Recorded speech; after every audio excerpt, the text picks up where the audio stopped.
capítulo 9, versículo 9 al 13. Dice la Biblia que había un hombre llamado Mateo, publicano. O sea, Jesús pasó por un momento por frente de Mateo el publicano y le dijo, sigue. Y Mateo tomó y siguió al maestro. Fueron a un lugar a comer, se sentó Mateo, y dice la Biblia que sentaron Mateo y todos los publicanos y todos los pecadores. ¿Quién? Mateo, los publicanos y los pecadores, frente a los ojos de los fariseos. Cuando los fariseos ven este acontecimiento, le dicen a los discípulos, ¿por qué vuestro maestro come con publicanos y pecadores? Jesús le contesta, los sanos no tienen necesidad de cura, sino los que están enfermos. La enfermedad entonces espiritual, ¿qué es? Pecado, ¿no? ¿Quién quiere el pecado? Pero todos estamos contaminados por el pecado. Y no hay manera de zafarme del pecado por mí mismo. Eso es totalmente imposible. La enfermedad física que mencioné anteriormente necesita un antídoto, ¿no? Y aunque muchas de ellas no son curables, pero le dan tratamiento. Y hay personas que están vivos por esos tratamientos que le dan de acuerdo a la enfermedad que tengan, aunque sea incurable. Pero para la enfermedad espiritual, ¿cuál es el antídoto? Jesucristo. Fuera de Cristo no hay antídoto contra lo que es el pecado. Comparacionitis, como le mencioné, no aparece en ningún diccionario. Los restos que lo busque, se le encuentra, me da saber. No aparece en ningún diccionario. Pero es una palabra que tampoco aparece en el término bíblico. No hay. Comparacionitis. Comparación y le añades iti. ¿Qué sería entonces? Inflamado de comparación. ¿Ustedes creen? Si itis es inflamación, ¿qué es comparación? Comparación significa entonces inflamación del ego. Toda persona, o todos los que tenemos ese ego, estamos con ese itis. Que no hay manera de romperlo sin Cristo. No se compare, no lo comparemos con absolutamente nadie. De la manera que una enfermedad física te lleva a la muerte, la comparación también nos lleva a la muerte. Continuamos, ustedes muy serios como pero me están entendiendo todo, ¿no? ¿Ok? Repito, el antídoto para esa enfermedad y es curable es Jesucristo. No es que dejamos de pecar, sino que estamos en ese tratamiento espiritual.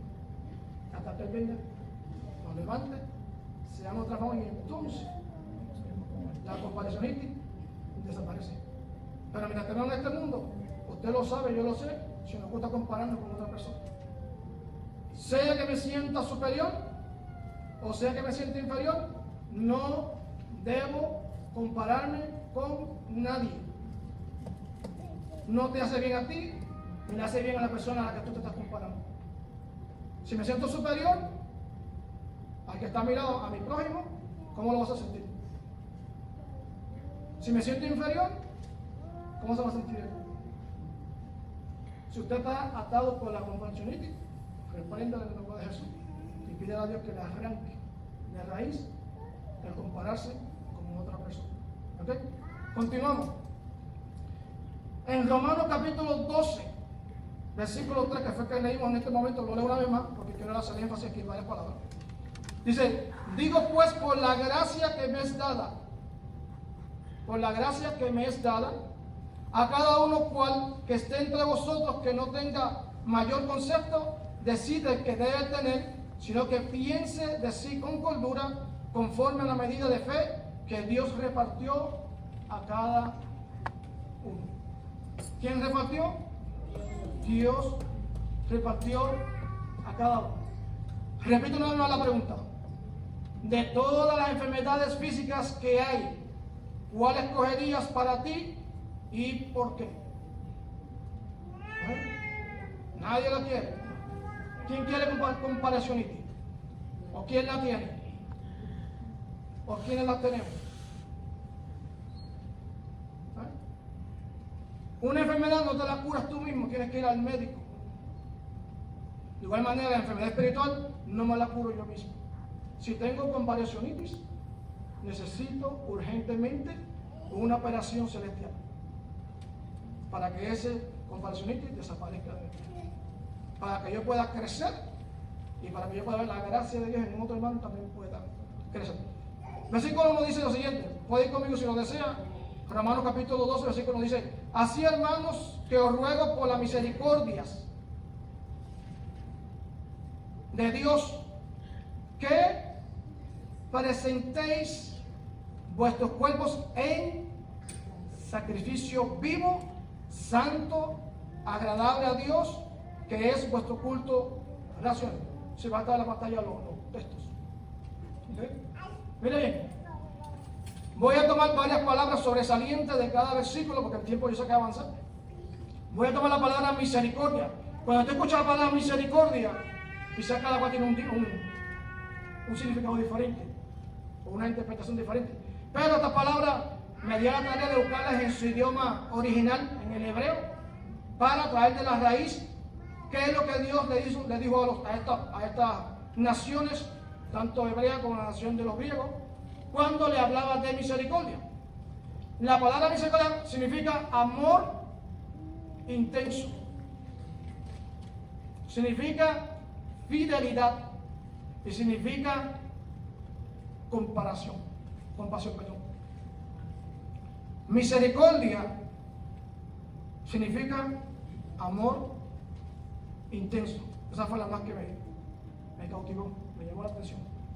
¿Qué es amor intenso? ¿Qué es intensidad?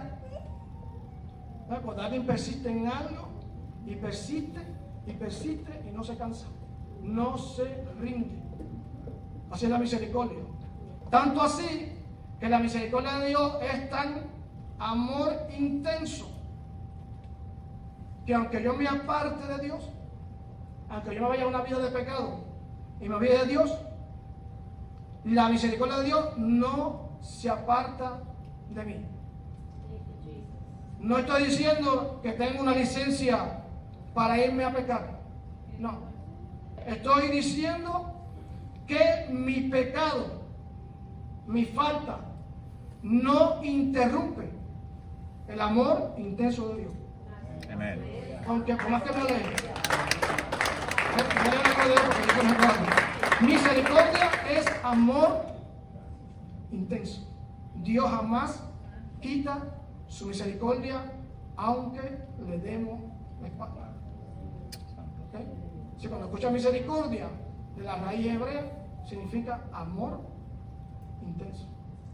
Si usted tiene una persona intensa a su lado, ¿verdad? Que le persiste, entonces entiende. Dios no se cansa ni se rinde. Nada interrumpe el amor de Dios, la misericordia y su gracia para con nosotros, aunque pequemos. Dios siempre está atento a nosotros. En el Salmo 136, que lo hemos leído varias veces aquí, lo puede verificar, aparece la palabra misericordia 26 veces. Dice: alabemos a Dios porque grande es su misericordia. Y cada frase que va leyendo dice: porque grande es su misericordia. Hay una alabanza que dice: su misericordia es más grande que los cielos. No voy a cantar porque se le va mal. Pero cuando escuchas esa palabra misericordia, dale sentido que realmente tiene. Amor intenso de Dios para mí, aunque no me lo merezca. Otra palabra que está aquí es la palabra sacrificio vivo. Estas palabras tienen su significado, pero cuando están fuera de la raíz hebrea, su significado se queda bajo. No llega a la categoría de que debe de llegar. El sacrificio vivo La palabra en hebreo es la palabra sabá. No se está diciendo bien porque yo no hablo en hebreo, pero sabá es la palabra que se usa para la palabra sacrificio vivo. Esa palabra en otros idiomas significa entregar algo costoso. Me sacrifiqué, entregué una casa, entregué un carro, entregué algo que te costó. Y sí tiene algún sentido con lo que es sacrificio, pero se queda muy lejos de la palabra sacrificio vivo en el idioma hebreo. En el idioma hebreo la palabra sabá significa matar, hacer pedazos. Alguien tiene que morir. Matar, hacer pedazos, alguien tiene que morir. Si eso no pasa en la mente de los judíos o la mente hebrea, ese sacrificio no tiene ningún sentido.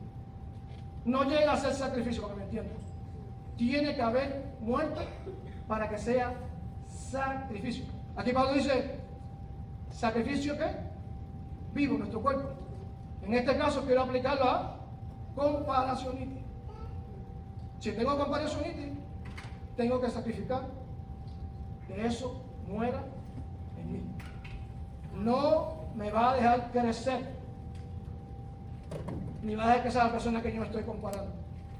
La comparacionitis tiene que morir, tiene que hacerse pedazos, y solamente Dios es quien lo va a hacer. Su palabra misericordia y palabra sacrificio vivo van juntas entonces. Dios tiene que estar envuelto para que esto, ¿verdad?, suceda en la vida de cada uno de nosotros. El segundo verso dice, no os conformáis a este siglo, sino transformados por medio de la renovación de vuestro ¿qué? Entendimiento. ¿Para qué? Para que comprobéis cuál sea la buena voluntad de Dios, agradable y perfecta. No sé si me siguen. Si hay comparacionitis, jamás ese entendimiento, jamás esa transformación va a ser parte de mi vida. Tiene que morir comparacionitis para que entonces ese entendimiento llegue a nuestra vida. Conforméis, la palabra conformarse significa entonces en el idioma hebreo es sushermatiza. No un trabalengua, ¿no? Lo voy a repetir de nuevo. Sushermatizo. Y esta palabra significa acomodándose a un modelo o a un diseño.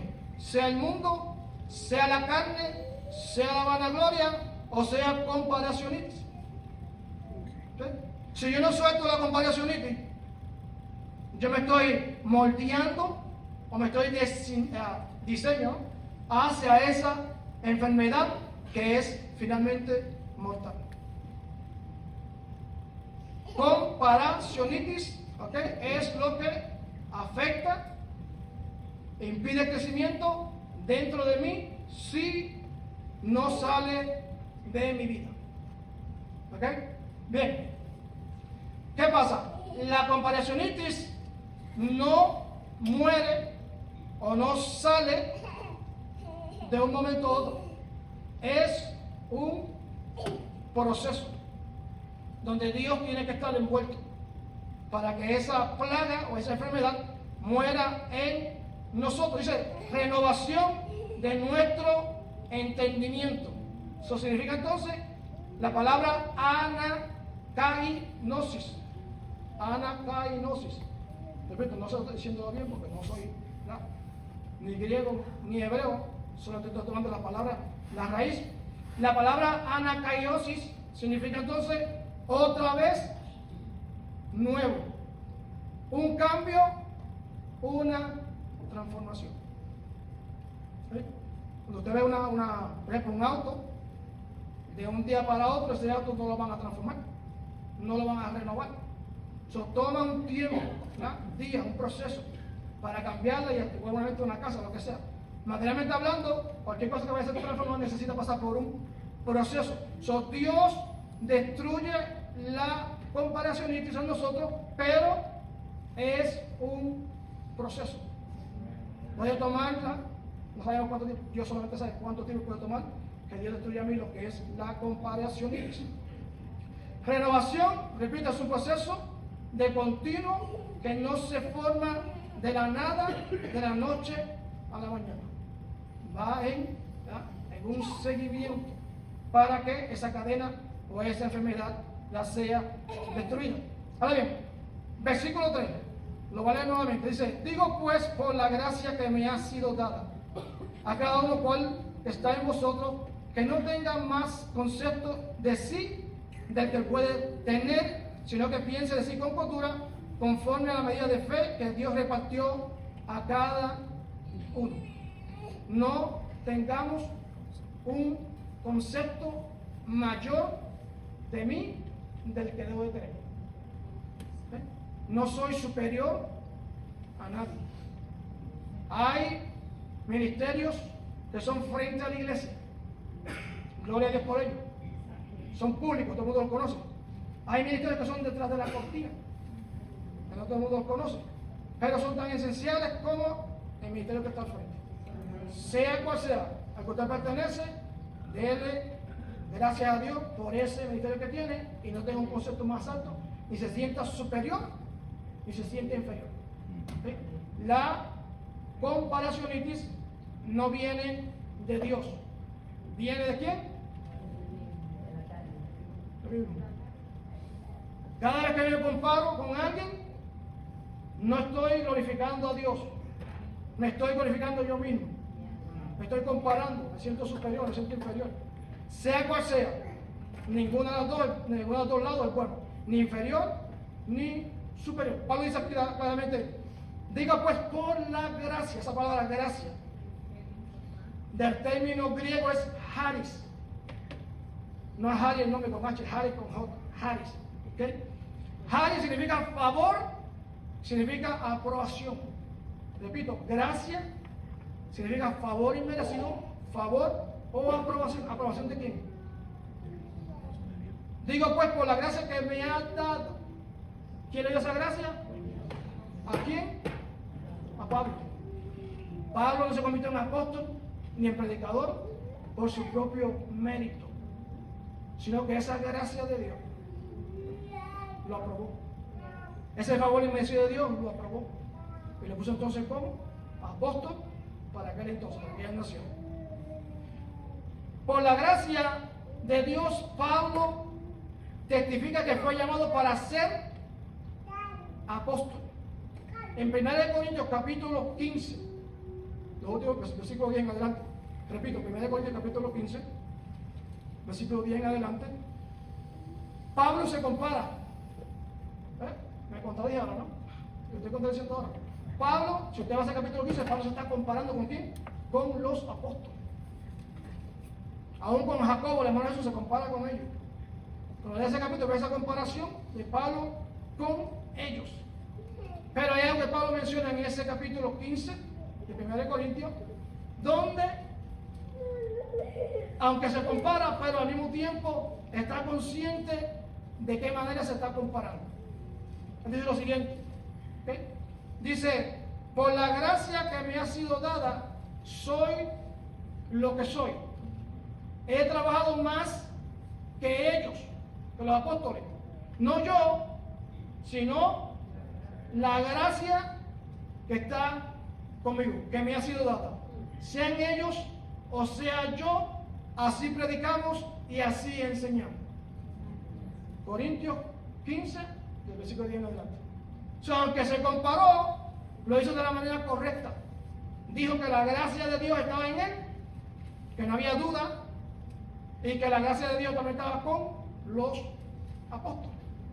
Se edificaron los que oyeron el mensaje de los apóstoles y se edificaron los que oyeron el mensaje de Pablo. Si se compara, hágalo de esa manera. ¿Okay? No con comparacionitis, no con la inflamación, sino de la manera correcta. Dale gracias a Dios por los otros ministerios, por el tuyo y por los otros que están también ministerios. Porque la iglesia no funciona con un solo ministerio. Hay un montón de ministerios en la iglesia. ¿Okay? Para que la iglesia funcione. En el libro de Lucas, capítulo 10, versículo 30 en adelante, si no me equivoco, Jesús dice: muchos son los obreros y poca es la mies.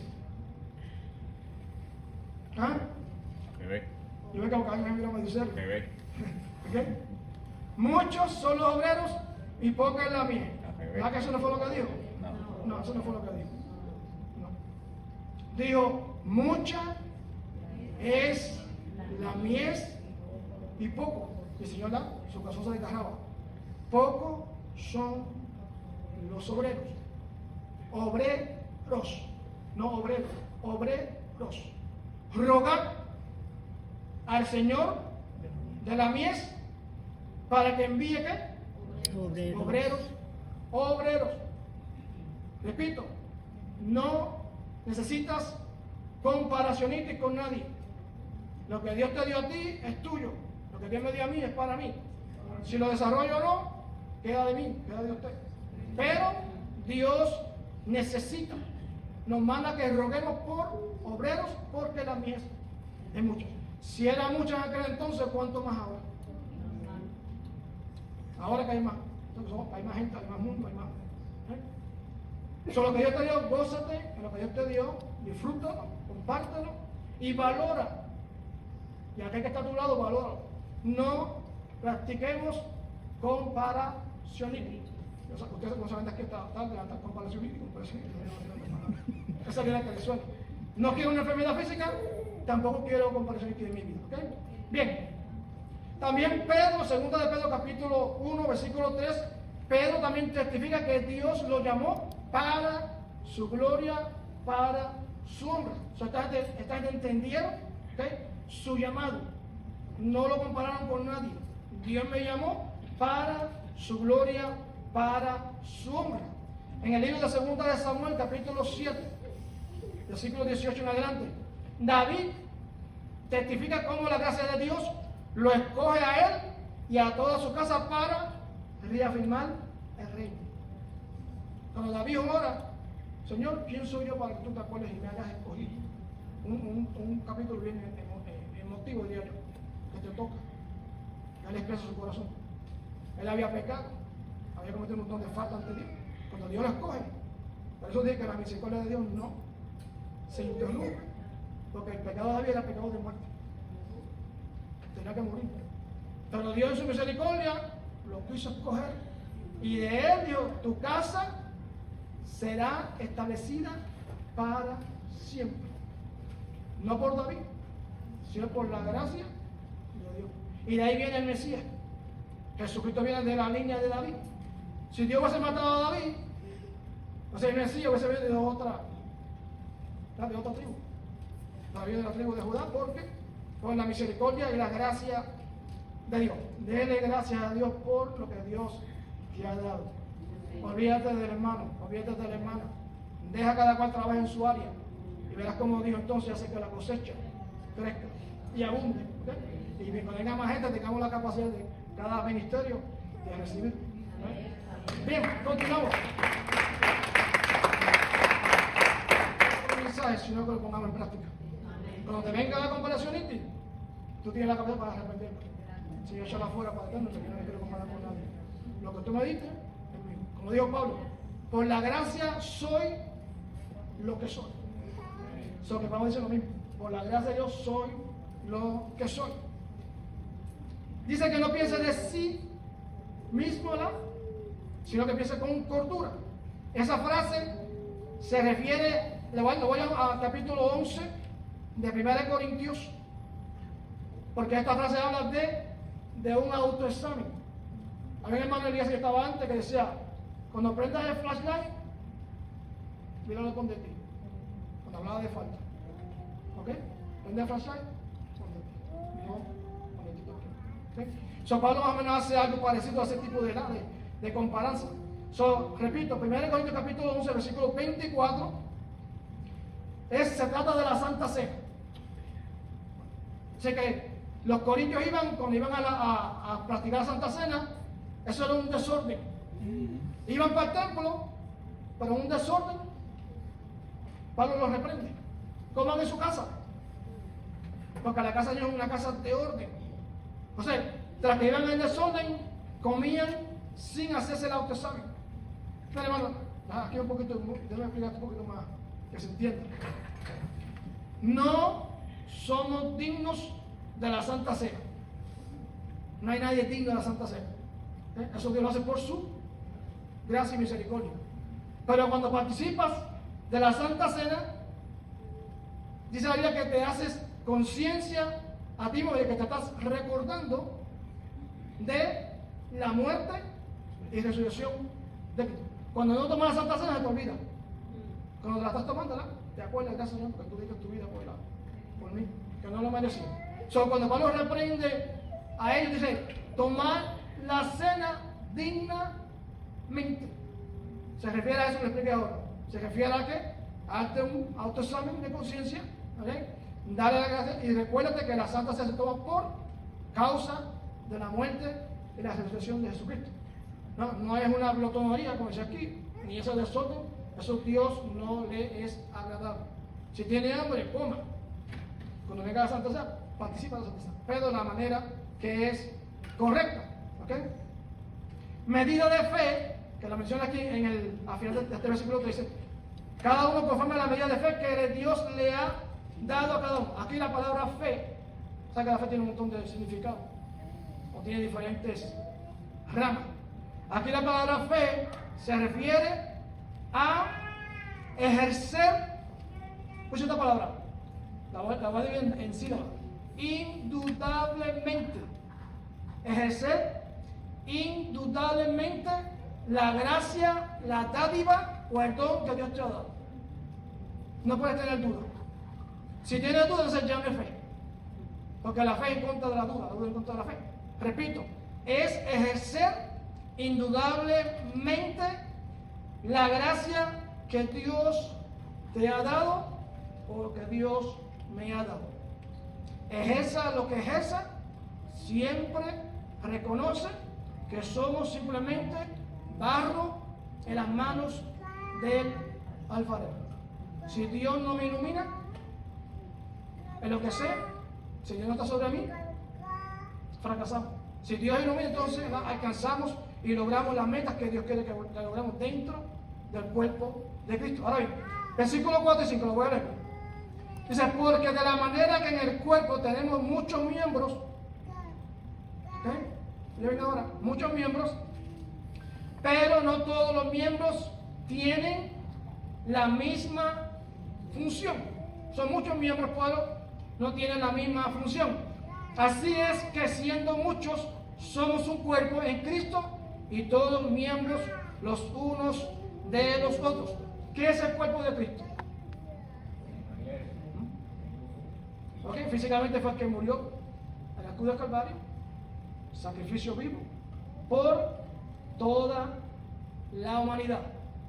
Lo repito, Cristo murió por toda la humanidad, no solamente por la iglesia. La iglesia nace de ese sacrificio. Cristo muere por toda la humanidad. Cuando alguien está en pecado, Cristo murió por él. Alguien se apartó, Cristo murió por él. Alguien es ateo, Cristo murió por él. Alguien es musulmán, Cristo murió por él. Dios capacita para que entendamos cuál es el mensaje que Dios nos dio a través de Jesucristo en la cruz del Calvario. Ahora bien, la iglesia, repito, es el cuerpo de Cristo. La iglesia es un cuerpo unificado bajo el liderazgo de Cristo. Primera de Corintios, capítulo 2, del 12 al 31. Yo sé que muchos lo han leído. Es cuando Pablo toma la analogía del cuerpo para presentarlo al cuerpo de Cristo. Por ejemplo, la oreja nunca se va a comparar, o no tiene comparacionistas con el ojo. Porque lo que hace la oreja jamás lo va a hacer el ojo. Y lo que hace el ojo jamás lo va a hacer la oreja. Comparacionistas. O sea, el mismo cuerpo nos enseña que cada parte del cuerpo tiene su función y esa función se necesita, es diaria para que el cuerpo funcione. Cuando le falta algo al cuerpo, ¿qué pasa? Todo el cuerpo se duele. Se duele. La mano jamás va a hacer lo que hace el pie. La mano hace lo que la mano tiene que hacer y el pie hace lo que el pie tiene que hacer. So hay que ubicarse en qué es lo que Dios tiene para mi vida. Cuando te conviertas a Dios, te convertiste por algo y para algo y para alguien. Vaya al siguiente versículo, versículo 6. Dice, de manera que teniendo diferentes dones, según la gracia que nos es dada, si el de profecía, úsese conforme a la medida de fe. Aquí hay una palabra, ¿verdad?, que yo siempre le he explicado en la clase. La palabra dones no es una palabra que tiene una raíz en el idioma griego, sino que es una palabra que la forman de otras palabras. Por ejemplo, la palabra dones en el griego significa shar o chara. Shar y chara no significa regalo. En la raíz griega, don no tiene nada que ver con regalo, significa gozo. La palabra don, repito, en el idioma griego es shara o shar, significa gozo, significa delicia. Gozo o delicia. La palabra haris, que la mencioné anteriormente, significa gracia, y la palabra dádiva significa harisma. Es un trabajo totalmente, ¿no? Ahora bien, la palabra carismata o charismata la componen para, debajo de esa palabra charismata, que es gracia, dádiva, y ahí entonces en el tercer grupo aparece la palabra don, pero no es un regalo. ¿Okay? Tiene que ver con favor, tiene que ver con liberación, con perdón, favor inmerecido. Ahora bien, la palabra don en el idioma hebreo sí es matata. Matata. ¿Te acuerdas de la película? ¿Se descubre la matata? Matata. ¿Okay? So, la palabra matata sí en el hebreo sí es regalo. Pero esa palabra matata en el hebreo, que significa regalo, se limita solamente a el regalo de hombre entre personas. Por ejemplo, si usted va al libro de Génesis, capítulo 25, dice que Abraham le regaló dones a sus hijos. O sea, le dio regalo a sus hijos. Pero en el aspecto espiritual, la palabra dones no es regalo y no se aplica tampoco a que Dios regala. Dios da. Dios no regala, Dios da. Dios entrega, Dios da. ¿Ok? Ahora bien, en ese versículo 6, versículo 7, perdón, ahora, dice, o si de servicio en servir. Le voy a contar un testimonio y con esto voy a hacer. Y gracias a esta persona, Dios me llevó a este pasaje bíblico y fue lo que me inspiró para este mensaje. Son personas que pasan por su vida y dejan huellas, que cada vez que oyes esa palabra o te guardas siempre, es como que la mente se te detiene en ese momento. O ese momento cuando esa persona estuvo frente a ti o compartió contigo. Hace unos años, en la iglesia que yo estuve anteriormente, se convirtió en una persona. Y son esas conversiones que son únicas, que tú casi no las ves. Esa persona se convirtió a Dios, pasó llorando. Llorando y temblando, literalmente no puede ni caminar. Tuvimos que ayudar a llegar al altar. Quebrantado, pero en lágrimas, que no lloró largo tiempo. Terminé el culto y siguió llorando y temblando.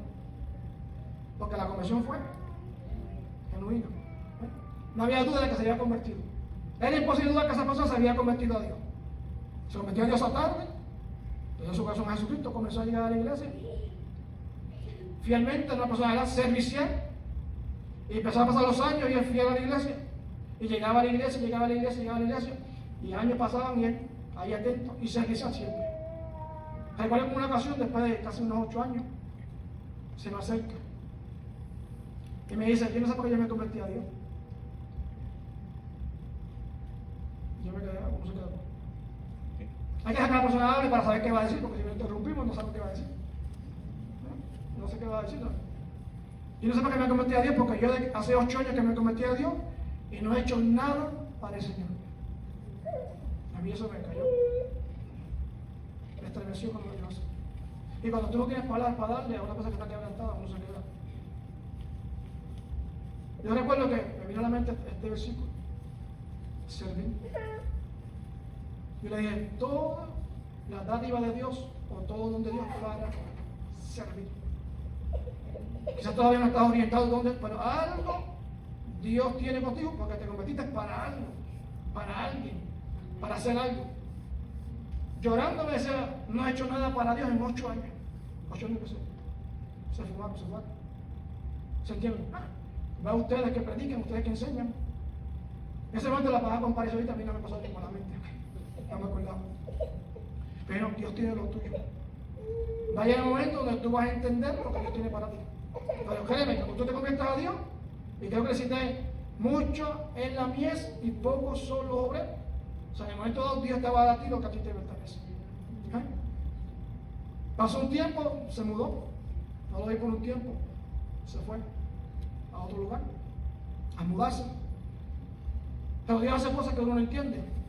Me lo encontré como unos 3 años o 4 años después en otra congregación.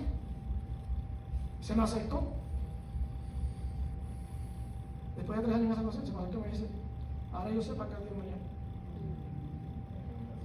Ahora yo sé para qué Dios me quiere. ¿Sabe por qué? Porque hizo una amistad con el pastor, que va con los líderes que tienen visión, que saben atender a que se le acerca. Ese hermano hizo una amistad con ese pastor, y ese pastor le dijo, muchacho, quisiera yo tener el don que tú tienes, la gracia de servir. Este hermanito, cuando había que ir a una compra a un hogar, ahí estaba él. Si había que ir a un anciano a una cita, ahí estaba él. Si había que ir a cambiar una goma a un carro, ahí estaba él. Si había que ir a buscar a alguien al aeropuerto, ahí estaba el hermano. No sabía decir que no. Hasta yo lo regañé varias veces.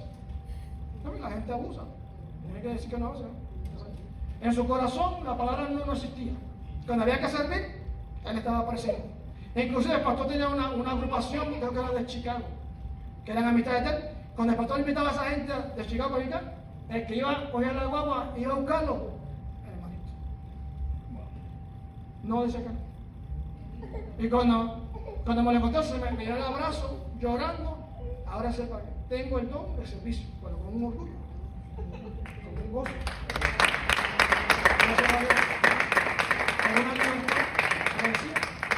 Cuando ese varón murió, de parte con el Señor, fuimos al velorio, se llenó.